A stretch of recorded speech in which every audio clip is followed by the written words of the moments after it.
حضرت عبداللہ بن مبارک رحمت اللہ علیہ فرماتے ہیں کہ کوئی شخص عمل کرتا ہے تو اس عمل کی نشانی اور علامت کیا ہے کہ وہ عمل خدا کی بارگاہ میں قبول ہے؟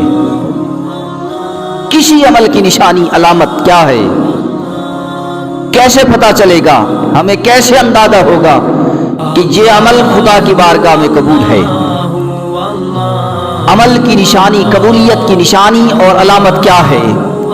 آپ نے فرمایا عمل کی قبولیت کی نشانی اور علامت یہ ہے کہ جس عمل کے اندر ادب کا لحاظ رکھا جائے، سمجھ لو کہ وہی عمل خدا کی بارگاہ میں قبول ہے۔ ارکان اسلام کو دیکھا جائے، نماز ہے، روزہ ہے، زکوٰۃ ہے، حج ہے، یہ ارکان اسلام بھی ہمیں ادب سکھاتے ہیں۔